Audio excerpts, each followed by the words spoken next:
students, myself Rubina Chaudhary. In our previous lecture of heredity and evolution, we have completed the part of evolution, and we are back with third lecture of heredity and evolution.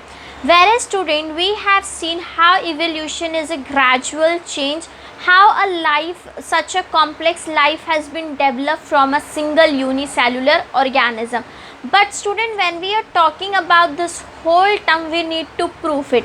Like there are several theories जिन्होंने बोला कुछ इस तरह से life अर्थ पे आई, कुछ theory of super powers के बारे में बोला गया, theory of natural creation I, फिर लेकिन उसमें से सबसे ज़्यादा जो एक्सेप्ट करने वाली थियोरी थी that is known as a theory of a gradual development. तो जब हम theory of a gradual development के बारे में बात करते हैं स्टूडेंट्स, तो हमने ऐसे कुछ इवेंट्स पढ़े, पहले ये हुआ फिर ये हुआ एंड ऑल दोज थिंग.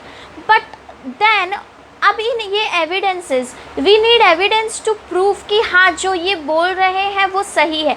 तो आज का जो हमारा टॉपिक होगा बेटा, वहाँ पे हम पढ़ने वाले हैं एविडेंस ऑफ इवोल्यूशन, कि हाँ इवोल्यूशन का यही ऑर्डर था या इसी तरह से इवोल्यूशन हुआ था. That we are going to see and it is known as a evidence of evolution.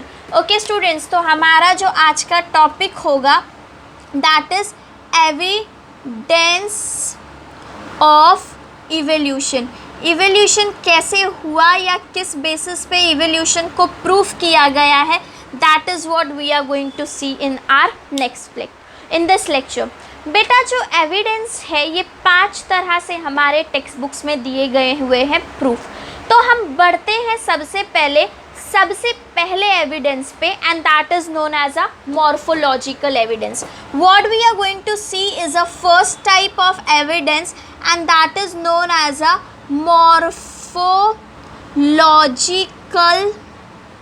evidence. Okay बेटा, पहला एविडेंस जो है ये मॉर्फोलॉजिकल एविडेंस है. नाउ स्टूडेंट, मॉर्फोलॉजी का मतलब क्या होता है, सबसे पहले ये समझ लेते हैं. किसी भी चीज़ को ऊपर से देखना और ऊपर से देख के उसकी स्टडी करना. जैसे तुमने रोज़ को देखा तो तुमने रेड कलर के रोज़ को देखा तो तुमने उसके कलर के बारे में बता दिया, तुमने उसके साइज़ के बारे में बात कर ली, तुमने उसके स्मेल के बारे में बात कर ली. जो चीज़ तुमको ऊपर से दिख रही है, किसी भी चीज़ के एक्सटर्नल अपीयरेंस को देखना और उस एक्सटर्नल अपीयरेंस के बेसिस पे स्टडी करना is known as a morphological evidence. तो जब हम मॉर्फोलॉजी के बारे में बात करते हैं, morphology is nothing but study on the basis of external appearance.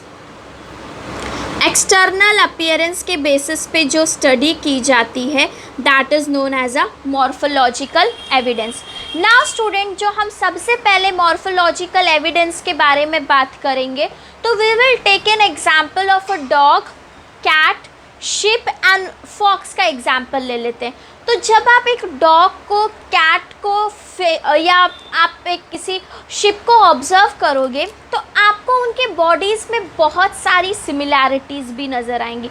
जैसे सारे एनिमल्स के शार्प आईज़ होते हैं, सबके बॉडी में कहीं ना कहीं से फर आपको देखने मिलेंगे which is somehow very similar. फिर उनके बड़े बड़े ईयर्स होते हैं, उनका ईयर पिना ऑलमोस्ट दिखने में सेम होता है. अगर हम एनिमल्स को ऑब्ज़र्व करें, if we observe animals like dog, cat, sheep, fox, there are various similarity which can be shown to us. जैसे कि बहुत सारी सिमिलैरिटीज़ होती है, उनके नोज़ एक जैसे होते हैं, उनके माउथ का शेप बिल्कुल एक जैसा होता है, उनके बॉडी पे फर्स होते हैं, उनका जो है ओवरऑल एक्सटर्नल अपीयरेंस लगभग मिलता जुलता है. But you will C dog जो है वो एक अलग स्पीशीज़ है, कैट अलग स्पीशीज़ है, और वहीं पे शिप और फॉक्स जो है बेटा वो अलग अलग स्पीशीज़ है. बिल्कुल उसी तरह से जब आप लीफ को देखते हो, आप कभी भी किसी लीफ को ऑब्ज़र्व करोगे तो यू विल सी आपके पास जो लीव्स होते हैं, और फिर अगर आपने कुछ इस तरह से डिफरेंट टाइप के लीव्स देखे, ओके स्टूडेंट्स, तो जब आपने कुछ डिफरेंस टाइप के लीव्स देखोगे, then also you will observe कि जो तुम्हारे लीव्स होते हैं उनका कलर ग्रीन ही होता है, भले ही वो दिखने में थोड़े डिफरेंस हो। उनके जो वेन्स के अरेंजमेंट होते हैं वो भी लगभग सेम होते हैं, मतलब हर एक ऊपर की तरफ जा रहा होता है। तो जब भी हम किसी एनिमल को ऑब्जर्व करते हैं like cat, dog, fox, then we see various similarities in them such as similar mouth, similar nose, similar ear pinna, but they are different species. Whenever we observe mango, अगर हम India में देखें there are various varieties of mango present, तो अगर हम mangoes को देखें तो we will see various type of similarities. डिससिमिलैरिटी भी होती है, बट डिससिमिलैरिटी के साथ साथ उनके बीच में बहुत सारी सिमिलैरिटीज़ भी होती है। बेटा इससे पता क्या लगता है, अभी हम डॉग कैट के बारे में बात कर लेते हैं कि हमारे पास कोई एक एनिमल था होगा, ठीक है, हमारे पास कोई एक एनिमल था होगा, उसी एनिमल से कैट भी मिला है हमको, उसी एनिमल से डॉग भी मिला है, उसी एनिमल से हमें फॉक्स भी मिला है, या उसी से हमें शिप भी मिला है। ओरिजिन एक ही था, ओरिजिनेट सारे के सारे यहीं से हुए हैं, लेकिन कैट के जो क्लाइमेटिकल कंडीशंस या कैट को एक अलग एनवायरनमेंट मिला और उसने उस एनवायरनमेंट के साथ साथ अपने आप को अडाप्ट कर लिया, और धीरे धीरे अडाप्ट करते हुए यहाँ से हमें एक अलग ही स्पीशीज़ मिल गया। यही थियोरी ऑफ ग्रेजुअल डेवलपमेंट ने बोला था, एक स्पीशीज़ जो है वो इवोल्यूशन शो करेगा और धीरे धीरे वो इतना इवॉल्व हो जाएगा कि एक कम्प्लीटली न्यू स्पीशीज़ जो है वो जनरेट हो जाएगी। बिल्कुल उसी तरह से डॉग भी इसी से आया है, लेकिन अपने अंदर कुछ चेंजेस करते हुए, वो चेंजेस एनवायरमेंटल कंडीशन के बेसिस पे होंगे, वो चेंजेस जहाँ पे वो रहते हैं उसके बेसिस पे हैं। डॉग एक अलग स्पीशीज़ और फॉक्स जो है वो एक अलग स्पीशीज़ मिल गया। इससे बोला ये जाता है कि जब आप केयरफुली ऑब्जर्व करोगे एनिमल्स को तो यू विल फाइंड आउट इनका ओरिजिन भी एक था, इनके एंसेस्टर्स भी एक थे, लेकिन क्योंकि इन्होंने अलग अलग कंडीशन में सरवाइव करना था, इन्होंने कुछ मॉडिफिकेशंस किए, खुद को इवॉल्व किया, और इवॉल्व करते करते हमें एक ही ओरिजिन से बहुत अलग अलग टाइप के स्पीशीज़ मिल गए हैं। तो when we are talking about morphological evidence we will see various similarities, similarity like sharp eyes, ear pinna, mouth and fur present in a body can be observed. ऐसे बहुत सारे सिमिलैरिटीज़ को आप observe कर सकते हो। तुम्हारे टेक्स्ट बुक में बेटा उन्होंने तुम्हें कैट, डॉग और फॉक्स का पिक्चर दिया हुआ है और बोलते हैं इनको ऑब्जर्व करके कुछ सिमिलैरिटीज़ बताओ। तो हमने बोला कि सबकी आंखें शार्प हैं, उनके ईयर पिना लगभग सेम है, दे हैव अ माउथ और fur present on their body. Similarly उसके नीचे तुम्हारे टेक्स्ट बुक में वो लोगों ने different type of mango trees के बारे में बात की है। सिमिलरली व्हेन वी ऑब्जर्व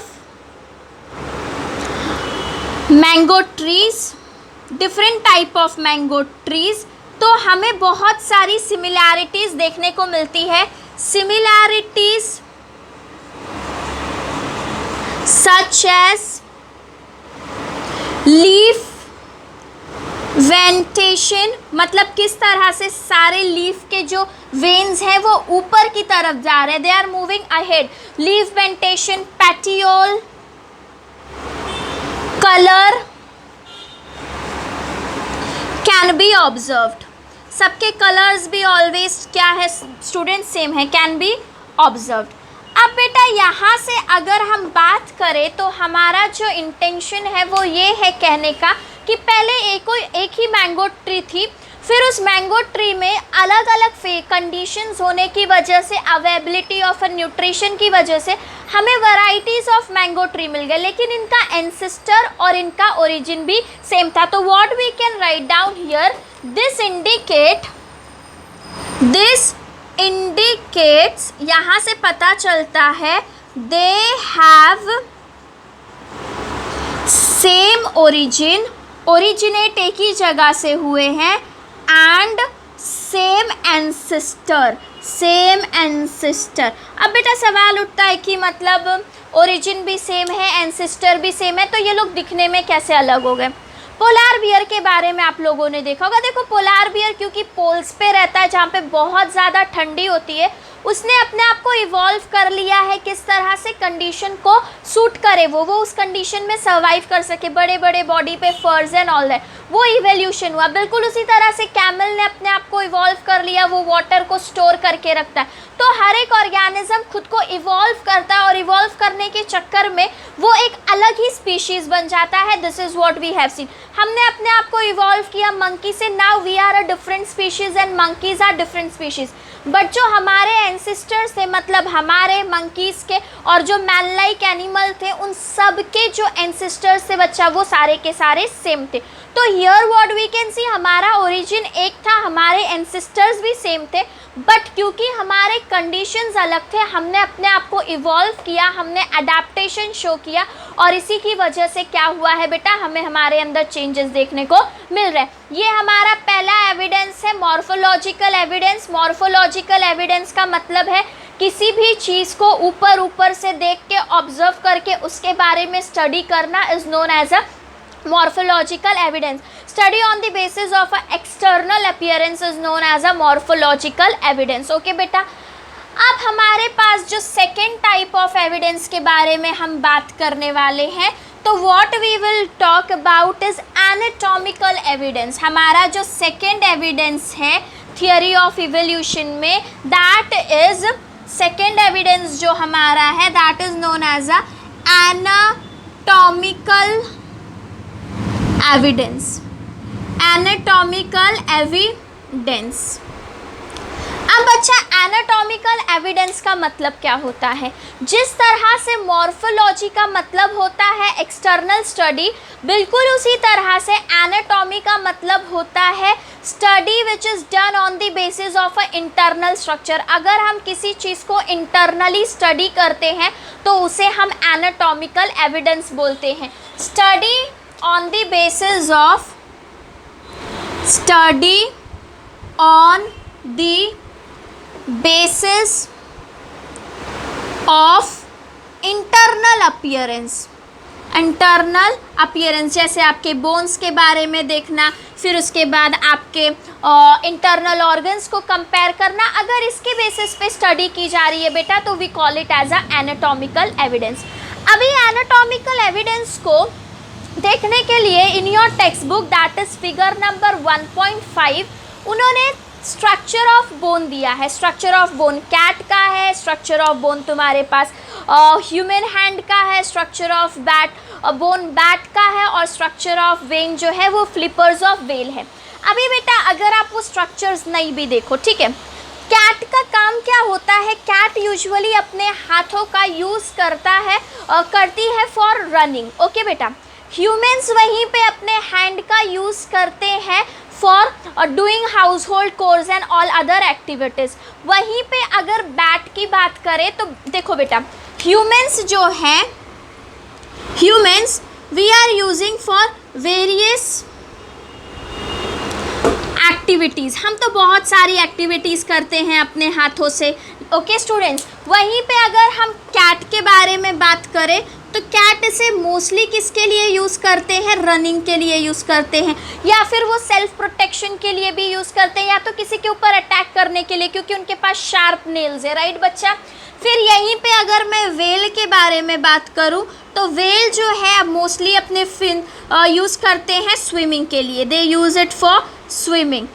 और उसके बाद अगर हम बात करें बैट की, तो बैट जो है ये यूज़ करते हैं फॉर फ्लाइंग। जब आप सारे फिगर को ऑब्जर्व करोगे टेक्स्ट बुक में तो you will see there is no superficial similarity, कुछ लगभग सेम नहीं है। ह्यूमंस के हैंड बहुत स्ट्रॉन्ग है because we have to do various kind of activities. वहीं पे जो कैट के बोन्स है वो ज़्यादा फ्लेक्सिबल है because they have to run. Flipper of whales और बैट के जो बोन्स है वो बहुत हॉलो है क्योंकि उनको क्या करना है, उनको फ्लाई करना है, तो उनके बोन्स उतने हैवी नहीं हो सकते। तो what we will see, After observing,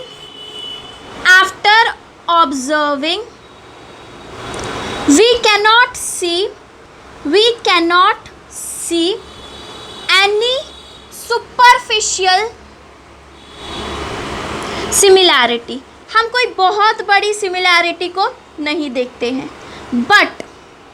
but जब आप केयरफुली ऑब्जर्व करोगे बेटा, तो व्हाट यू विल फाइंड कि जब हम किसी भी चीज़ का केयरफुल ऑब्जर्वेशन करेंगे, but after observing carefully we can see that their bones, joints are almost similar. ये कैसे होते हैं? almost similar होते हैं. इससे पता ये लगता है बेटा कि इनके भी ओरिजिन एक ही थे. इनके भी ओरिजिन ये this indicates we have same origin and ancestors. हमारे ओरिजिन और एंसेस्टर्स कैसे थे बच्चा? सेम थे. But due to different environmental conditions, adaptation occurred. अब हमें क्या पता चलेगा कि क्योंकि बैट को क्या करना होता है? फ्लाई करना होता है, तो उसने अपने बोन्स को बहुत हॉलो बना लिए. कैट को रनिंग के लिए काम होता है, उसने अपने बोन्स को बहुत फ्लेक्सिबल बना लिया. वहीं पे ह्यूमन हैंड्स, जिनको हैवी एक्टिविटीज़ करने होते हैं, हमने अपने हैंड्स को बहुत ज़्यादा स्ट्रॉन्ग कर लिया. बिल्कुल उसी तरह से जो तुम्हारे वेल्स के फिन्स थे, वो क्या हो गया? उन्हें क्योंकि अपने आप को स्विमिंग पर्पस के लिए यूज़ करना था, वहाँ पे उन्होंने अपने आप को कुछ उस तरह से मॉडिफाई कर लिया. इस तरह से बेटा हम ये देखते हैं, भले ही आज हमारा स्ट्रक्चर डिफरेंट है, बट हम यहाँ पे बहुत सारी सिमिलैरिटीज़ एक साथ नज़र आती है. ये हमारा सेकेंड एविडेंस हो गया. After second evidence student, we are going to talk about our third evidence and that is known as a vestigial organ. और हम वेस्टिजियल ऑर्गन से समझेंगे कि इवोल्यूशन कैसे हुआ. ओके स्टूडेंट, तो नाउ लेट अस सी वेस्टिजियल ऑर्गन.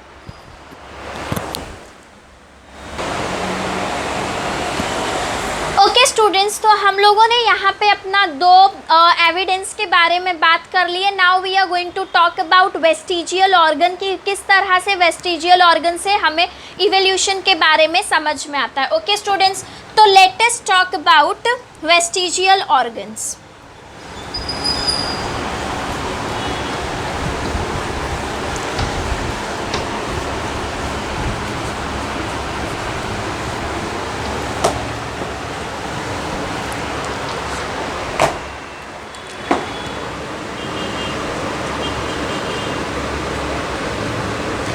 ओके बच्चा, जब हम लोग वेस्टिजियल ऑर्गन के बारे में बात करते हैं, let us try to understand what is vestigial organ.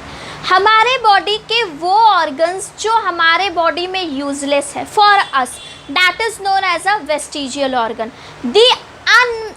The useless organ which are present in our body is known as a vestigial organ. अब क्या होता है, अगर हम यूजलेस ऑर्गन के बारे में बात करें, तो सपोज कर लो तुम्हारे पास कोई एक ऐसी चीज़ रखी हुई है जिसको तुम यूज़ नहीं कर रहे हो, तो धीरे धीरे वो क्या हो जाएगा बेटा? वो धीरे धीरे क्या हो जाएगा? डीजनरेट हो जाएगा. सबसे पहले हम बात कर लेते हैं वेस्टिजियल ऑर्गन के बारे में. दी यूजलेस और degenerated organs which are present in our body is known as vestigial organ. सबसे पहले हम वेस्टिजियल ऑर्गन में बात कर लेते हैं about appendix. It is a best example to understand evolution हुआ।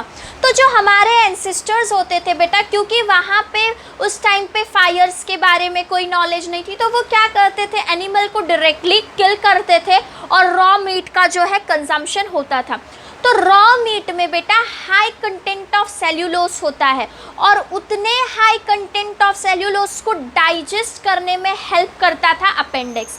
लेकिन जैसे जैसे इवोल्यूशन हुआ, फायर आया, फिर हमने रॉ ईटिंग के बजाय खाने को कुक करके खाने को पका के खाने की शुरुआत हो गई। तो जब मीट को कुक किया जाता है तो उसके अंदर का जो सेल्यूलोस कंटेंट होता है वो सेल्यूलोस बहुत कम हो जाता है। तो यहाँ पे हमने ये देखा कि क्योंकि अब हमारे खाने में सेल्यूलोस का हाई कंटेंट है ही नहीं, तो हमें एक्चुअल में उस अपेंडिक्स की ज़रूरत भी नहीं है। तो यहाँ पे हम ये ऑब्ज़र्व कर रहे हैं कि धीरे धीरे जैसे जैसे टाइम गुजर रहा है, अपेंडिक्स हमारे बॉडी से क्या हो रहा है, डीजनरेट हो रहा है। तो हमारे बॉडी में जो पहला वेस्टिजियल ऑर्गन प्रेजेंट है, we are going to call it as a appendix. Okay बेटा, याद रखो, आपको लिखना नहीं है अपेंडिक्स के बारे में बहुत ज़्यादा। यू हैव टू नो कि अपेंडिक्स जो है ये वेस्टिजियल ऑर्गन है और क्यों है। तो याद रखना, पहले सेल्यूलोस खाते थे, सेल्यूलोस को डाइजेस्ट करने के लिए, हाई कंटेंट ऑफ सेल्यूलोस को डाइजेस्ट करने के लिए अपेंडिक्स की ज़रूरत होती थी। बट अब तो हमारे बॉडी में सेल्यूलोस कंटेंट बहुत नॉर्मल है, so we don't need right now. Next student, appendix के बाद अब हम लोग बात कर लेते हैं हमारे बॉडी में जो दूसरा वेस्टिजियल ऑर्गन प्रेजेंट है, and that is known as a ear pinna. Now what you will see students, पहले जो आपके एंसेस्टर्स होते थे ना, उनके ईयर पिना बहुत बड़े बड़े होते थे, लाइक जैसे एनिमल्स में होते हैं या आपने कोई मूवीज़ में देखा होगा, बड़े बड़े कान दिए जाते होते थे उनके। बट धीरे धीरे जैसे जैसे जनरेशन्स और जैसे जैसे इवोल्यूशन हो रहा है बेटा, व्हाट यू विल ऑब्जर्व कि जो तुम्हारा ईयर पिना है उसकी साइज़ छोटी होती जा रही है। क्या होता था, पहले लोगों को शिकार करना होता था, हॉन्टिंग करते थे, फिर खाना खाते थे, तो उनको ईयर पिना जो है ना वो नॉइज़ कलेक्ट करने में काम आता था, एनिमल्स के मूवमेंट को कैच करने के लिए काम आता था। बट जैसे जैसे इवोल्यूशन हुआ, अब हम हॉन्टिंग करके खाना नहीं खाते, हमें इतने शार्प ईयर्स की ज़रूरत नहीं थी, तो इसीलिए इवोल्यूशन हुआ और अब हमारे ईयर पिना का जो साइज़ है वो धीरे धीरे it is getting smaller smaller. ऐसा भी हो सकता है कि आगे के जनरेशन्स में, आफ्टर 1-2 साल या 100 साल की बात नहीं कर रही हूँ, after lakhs and millions of year you will observe कि वो जनरेशन में ईयर पिना है ही नहीं और वो ईयर पिना पूरी तरह से डिजनरेट हो जाएगा। Same will go with appendix. Appendix भी हो सकता है, देयर इज़ अ पॉसिबिलिटी कि इवोल्यूशन होते होते हमारे बॉडी से अपेंडिक्स पूरी तरह से गायब हो जाए। Now student, after that we will talk about third vestigial organ which is present in our body is known as a wisdom teeth. We call it as a wisdom teeth. Okay बेटा, तो जब wisdom teeth के बारे में बात करेंगे, what is wisdom teeth? You all know कि after the age of a 25 and 26 year, after the age of a maturity, कुछ लोगों में 2 teeth आते हैं and that teeth is known as a wisdom teeth. But बेटा ऐसे बहुत सारे लोग होते हैं जिनको विजडम टीथ आता ही नहीं है। तो व्हाट यू विल ऑब्जर्व, क्योंकि हमारे बॉडी में विजडम टीथ का कोई खास फंक्शन है ही नहीं, इनफैक्ट कोई फंक्शन नहीं है। आप 25 साल विजडम टीथ आने के पहले भी हर चीज़ को खा पा रहे थे कंफर्टेबली, ऐसा कुछ नहीं था जो आपके बॉडी में रुका हुआ था उस विजडम टीथ की वजह से। तो विजडम टीथ आपके बॉडी का एक तरह से वेस्टिजियल ऑर्गन है बेटा, वो आपके बॉडी का एक वेस्टिजियल ऑर्गन है एंड वी माइट ऑब्जर्व कि धीरे धीरे वो भी क्या हो जाए, पूरी तरह से डीजनरेट हो जाए। Okay students, after this we are going to talk about another vestigial organ which is present in our body and that is known as a tailbone and which is also known as coccyx. Okay बच्चा, तो जब हम लोग tail bone के बारे में बात करेंगे तो वी ऑल नो कि पहले हम एनिमल्स के फॉर्म में हुआ करते थे, like we are derive from monkeys से आए हुए हैं हम। तो ऑब्जर्व करने को ये मिलता था बच्चा कि जब आप मंकीज को, क्योंकि ट्री पे क्लाइंब करना होता था, तो जो टेल होता है ना, टेल क्या करता है, सपोर्ट प्रोवाइड करता है। बट धीरे धीरे जैसे जैसे इवोल्यूशन हुआ हम मंकीज से ह्यूमंस के फॉर्म में आ गए और हमारे बॉडी से टेल्स क्या हो गए, निकल गए। टेल्स तो निकल गए लेकिन अभी वो बोन जो तुम्हारे वर्टिब्रल, जो तुम्हारा 25th वर्टिब्रल कॉलम है, उस वर्टिब्रल कॉलम के पास अभी भी 3 हड्डियां प्रेजेंट है, which is known as coccyx और कॉकी जेल बोलते हैं उसको। दे आर स्टिल प्रेजेंट बच्चा, और इसी से तुम्हारे बॉडी में टेल्स अटैच हुआ करते थे। बट क्योंकि अब हमारे बॉडी में टेल बोन का कोई फंक्शन ही नहीं है या हमें टेल बोन का कोई काम ही नहीं है बच्चा, तो हम ऐसा हो सकता है कि आगे जाके हमारे बॉडी से ये टेल बोन जो है वो डिजनरेट हो जाए, क्योंकि ये हमारे बॉडी का यूजलेस ऑर्गन है, वेस्टिजियल ऑर्गन है, इसका कोई खास काम हमारे बॉडी में नहीं है। तो this is your 4th vestigial organ. बेटा यहाँ पे you will C vestigial organ, कोई भी ऐसा ऑर्गन जिसको तुम यूज़ नहीं करते हो वो धीरे धीरे धीरे धीरे वो उसकी क्वालिटी कम होने लगती है, मतलब वो डेवलप नहीं हो पाता है उतना ज़्यादा। अपार्ट फ्रॉम दैट अगर हम बात करें तो we will take an example of a fur. बेटा व्हाट हैपन अर्लियर, हम जंगलों में रहा करते थे, हमारे ancestors, there no clothes to wear, तो हर एक कंडीशन का डायरेक्टली हमारे स्किन पे इम्पैक्ट पड़ता था। तो बॉडी में बहुत लंबे लंबे बाल होते थे हीट लॉस को प्रिवेंट करने के लिए।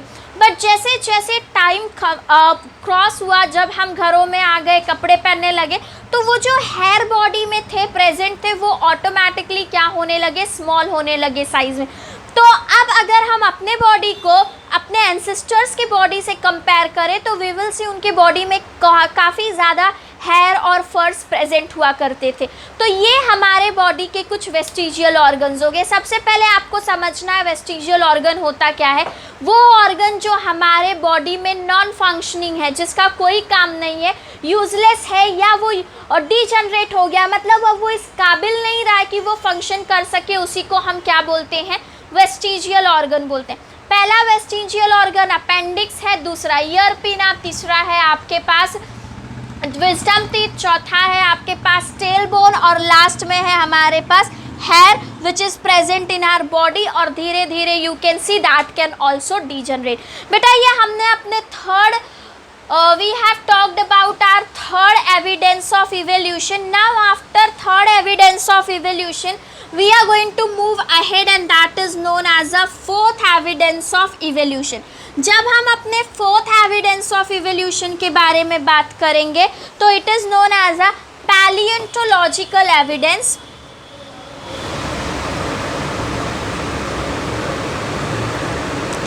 Paleontological evidence. Now what is paleontological evidence?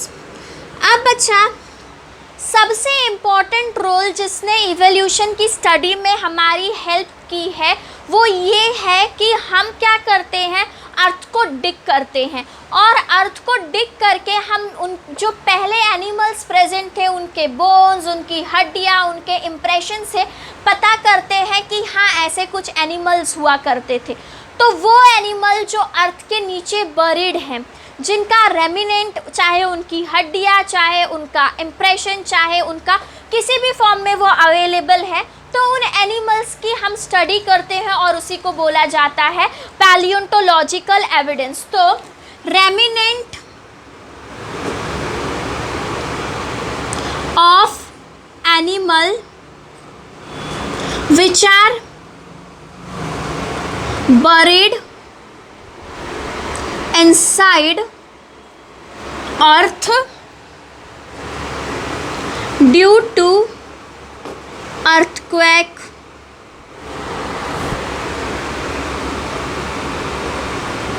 volcano, flood, etc. जब आप किसी एनिमल, अभी क्या हुआ बेटा, जब जैसे अभी क्या होता है, वी विल ऑब्जर्व अर्थक्वेक आ गया, फ्लड आ गया एंड ऑल दैट कंडीशंस, ऐसे कंडीशंस में लार्ज नंबर ऑफ एनिमल की डेथ हो जाती है। तो आपके माइंड में भी तो ये क्वेश्चन अराइज हो रहा होगा कि अरे कैसे, मतलब अगर बॉडी मरी भी थी तो अगर हम मिलियंस ऑफ ईयर की बात कर रहे हैं तो उनकी बॉडी डिकम्पोज हो जानी चाहिए थी, राइट? क्योंकि यूजुअली हम देखते हैं हमारी बॉडी डिकम्पोज हो जाती है।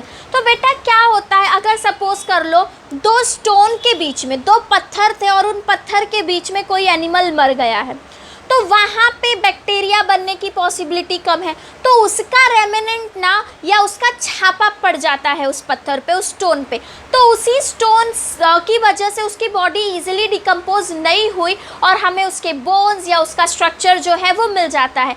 इन्हीं को स्टडी करना, अर्थ को डिग करके remnant of a animal which are buried inside the earth due to the earthquake, volcano, flood, etc. is known as paleontological evidence। उसी को हम paleontological evidence बोलते हैं बेटा। अब जब हम पैलियोंटोलॉजिकल एविडेंस के बारे में बात करते हैं तो ये जो रेमिनेंट्स तुमको मिलते हैं ना एनिमल के या उनके बॉडी या उनका इम्प्रेशन, उसे बोला जाता है फॉसिल। चाहे बोन्स हो, इम्प्रेशन हो,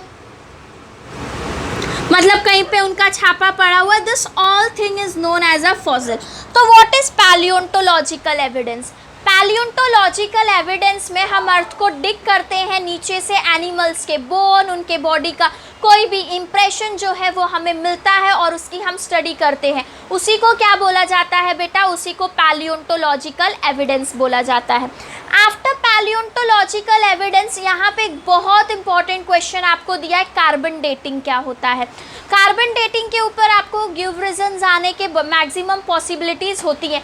तो अभी मान लो मैंने अर्थ को डिग किया और अर्थ को डिग करने के बाद बेटा मुझे ना उसके नीचे से कुछ बोन्स मिले, तो अब हमारे लिए ये फाइंड आउट करना कि वो बोन्स कितने टाइम पहले थे, ये भी इम्पॉर्टेंट है, राइट स्टूडेंट्स।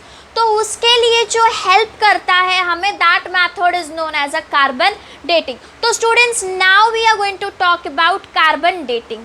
ओके बेटा, कार्बन जो है ये नेचर में 2 फॉर्म में अवेलेबल है।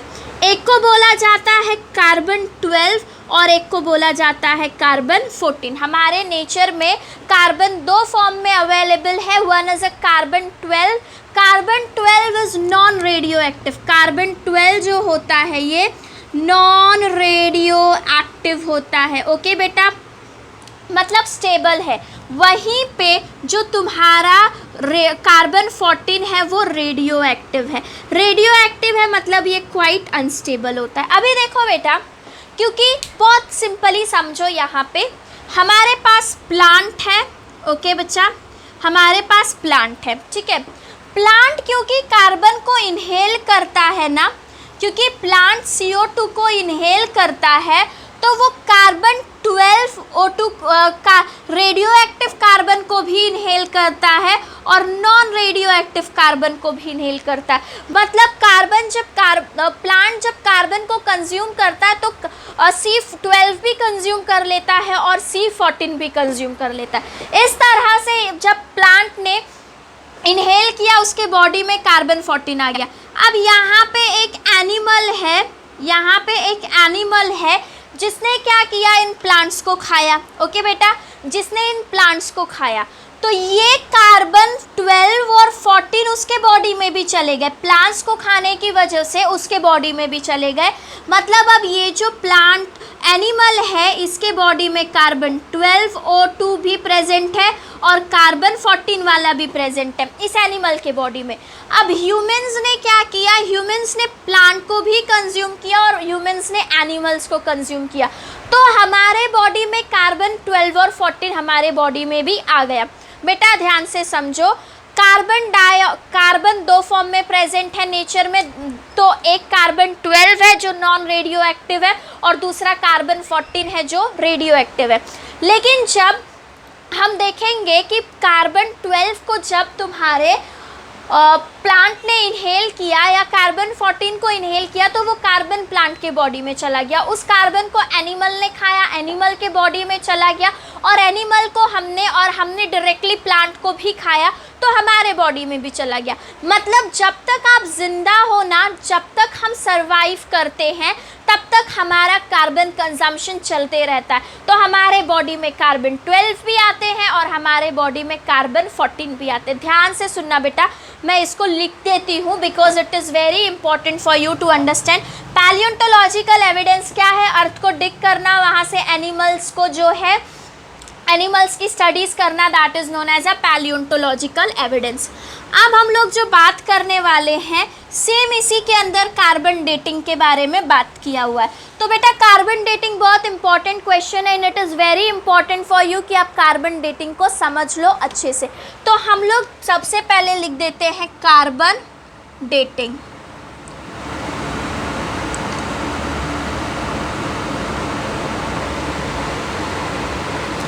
Carbon dating, okay.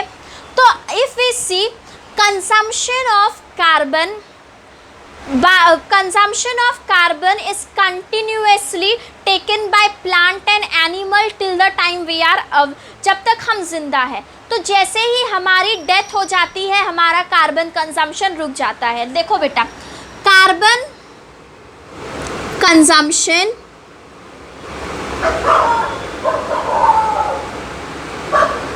Of plant and animal stop after their death।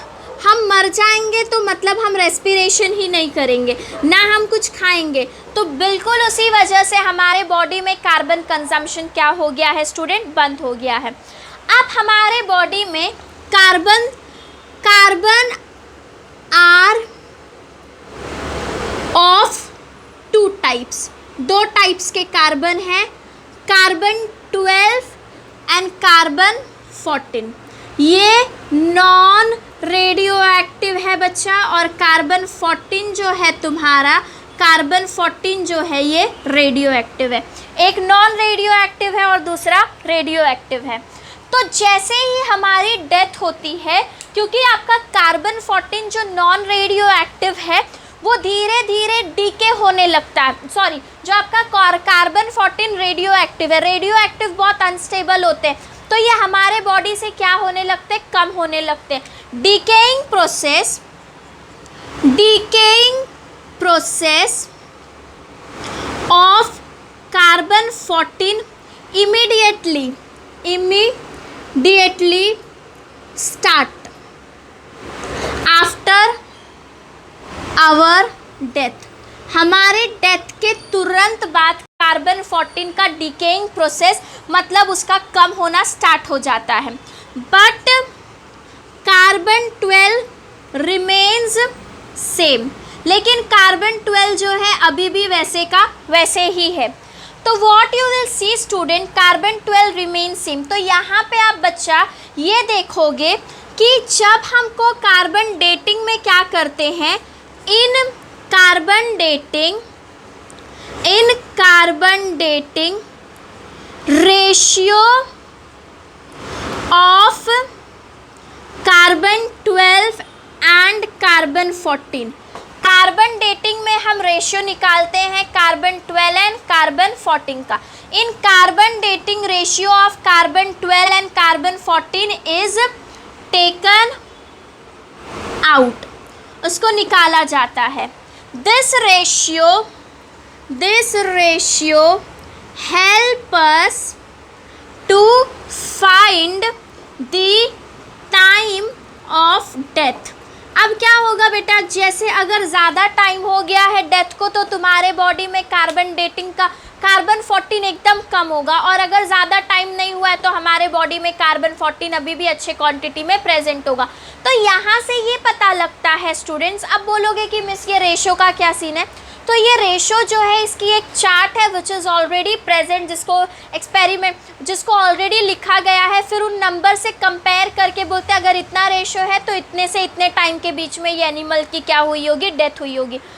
तो यहाँ से हम क्या कर सकते हैं, किसी का भी डेथ टाइम के बारे में पता लगा सकते हैं। You know that autopsy reports में भी या बहुत सारी जगहों पे कार्बन डेटिंग का यूज़ किया जाता है क्राइम सीन के केसेस में कि डेथ कितने टाइम पहले हुई है, और उसमें हम क्या यूज़ करते हैं, कार्बन डेटिंग का मेथड यूज़ करते हैं। ध्यान से सुनो बेटा, कार्बन 2 टाइप के होते हैं, 12 और 14। 14 जैसे ही हमारी डेथ हो गई डीके होने लगता है, कम होने लगता है।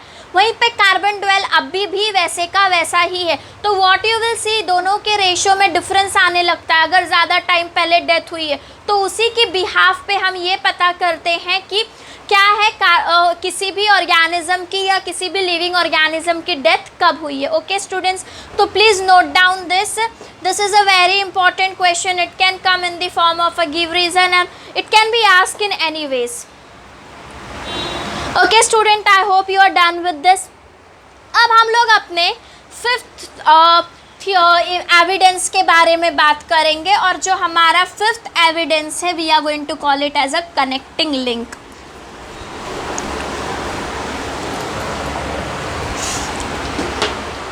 Fifth evidence which we are going to discuss is connecting link.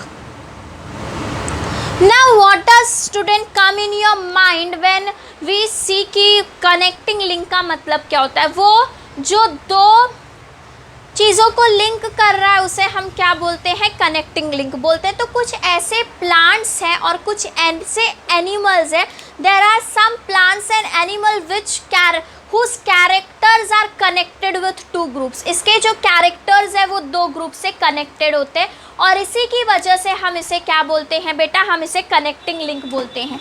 Some plants and animals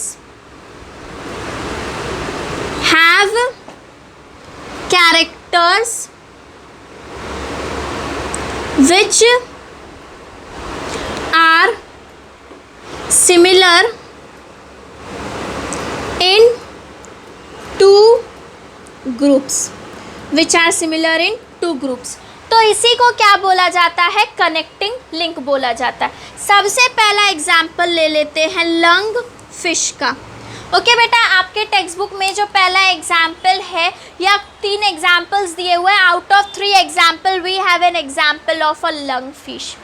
lung fish के बारे में बात करें तो वी नो फिश जो होता है इनके पास गिल्स होते हैं, और लंग्स किसके पास होते हैं, lungs are present with mammals. Mammals में लंग्स देखने को मिलते हैं। तो लंग फिश क्या है, लंग्स, इसके पास लंग्स है और it is in the form of a fish. तो ये कनेक्टिंग लिंक है बेटा फिशेज और मैमल्स के बीच में। In lung fish possess lung which is a characteristic of mammals. Mammals का कैरेक्टरिस्टिक्स है लंग्स होना। That's why lung fish is a connecting link between human and along with that fishes. Lung fish के बाद अगर हम लोग next बात करें बेटा तो वी हैव डकबाइल। ओके, हमारे पास है डकबाइल प्लैटीपस। बच्चा डकबाइल प्लैटीपस 2 चीज़ों से लिंक करता है। एक तो ये एग ले करता है। ओके, एग ले करता है मतलब ये हमारे रेप्टाइल्स में आ गया, रेप्टाइल्स के कैटेगरी में आ गया, और साथ साथ में इसके पास मैमरी ग्लैंड प्रेजेंट है। देखो बेटा, जो डायरेक्ट बर्थ देते हैं ना उन्हीं के पास मैमरी ग्लैंड होते हैं, मतलब वो अपने बच्चों को फीड करते हैं। लेकिन जो ये तुम्हारा डकबाइल प्लैटीपस है उसके वो एक तो एग के फॉर्म में, मतलब वो क्या है, वो जो है रेप्टाइल्स की कैटेगरी से बिलोंग कर रहा है, और साथ साथ में वो मैमरी ग्लैंड भी पोस्ट कर रहा है। तो ये क्या हो गया बच्चा, ये कनेक्टिंग लिंक हो गया दोनों के बीच में। और उसके बाद अगर हम बात करें पैरीपेटस की, तो what we will see it is a connecting link between arthropoda and annelida।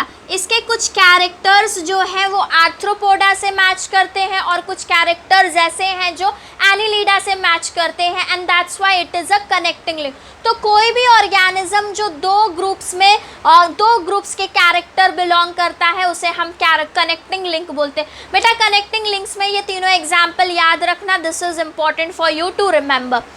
अब इसके बाद हमारे पास जो है बच्चा लास्ट एविडेंस है इवोल्यूशन का, and that is known as a embryological evidence. We are going to talk about embryological evidence.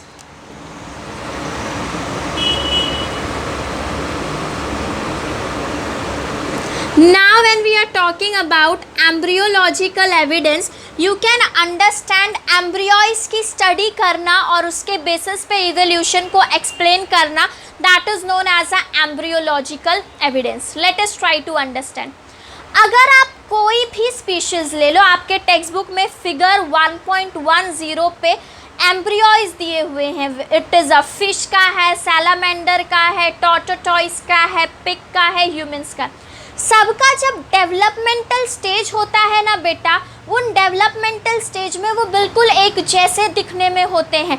मतलब इनिशियल टाइप जब एम्ब्रियोय बनता है तो वो एम्ब्रियोय ऑलमोस्ट कैसे होते हैं, सेम होते हैं. लेकिन जब फर्दर डेवलपमेंट होता है, मतलब जब आप नीचे के ऑर्डर में देखोगे तो यू विल सी जब ये डेवलप हो जाते हैं तो इनके बॉडी में चेंजेस आ जाते हैं. इससे ये पता चलता है after looking at embryo, we can see initially, मतलब स्टार्टिंग में इनिशियली नो चेंज, बट आगे जाके क्या हो जाता है, हमें चेंजेस देखने को मिलते हैं. तो इससे समझता ये है कि हमारे ओरिजिन सेम थे, बट क्योंकि फर्दर डेवलपमेंट होता गया तो हम कुछ जो है अलग अलग स्पीशीज़ फॉर्म हो गए. Same origin, same ancestor, but due to the favourable condition, climatic condition surrounding evolve करके हमें नए स्पीशीज़ मिल गए. ये हमें एम्ब्रियोलॉजिकल एविडेंस जो है वो बताता है. बेटा सारे एविडेंस में आप एक चीज़ ध्यान से देखोगे कि दे आर टेलिंग यू कि आपका ओरिजिन सेम है. मतलब हम सब तो आए उस एक सिंगल सेल से ही है ना, बट धीरे धीरे कंडीशंस बदली और हमने अपने अंदर कुछ अडेप्टेशन किया और वो अडेप्टेशन करने की वजह से नए नए स्पीशीज़ बन गए. यही तो थियोरी ऑफ ग्रेजुअल डेवलपमेंट भी बोल रहा था ना. तो दिस इज़ अ एविडेंस जिसके बेसिस पे हम ग्रेजुअल डेवलपमेंट को प्रूव करते हैं हाँ कि ऐसा हुआ होगा. ओके स्टूडेंट्स, तो आज के लेक्चर में हमने 6 एविडेंसेस के बारे में बात करी है. First was morphological, second is anatomical, after that vestigial organ, फिर उसके बाद हमने बात करी है पैलियोंटोलॉजिकल एविडेंस, कार्बन. उसके अंदर carbon dating is a very important question students, उसको प्लीज़ आप भूलना नहीं. और उसके बाद हमने बात करी कनेक्टिंग लिंक और लास्ट में हमने बात करी है एम्ब्रियोलॉजिकल डेवलपमेंट के बारे में. ओके स्टूडेंट्स, तो दैट्स ऑल फॉर टुडे. हम अपने नेक्स्ट लेक्चर में बात करेंगे डार्विन के थियोरी के बारे में और लैमार्किज्म के बारे में, which is an again very important part of the chapter. Thank you students for watching my lecture and keep watching student.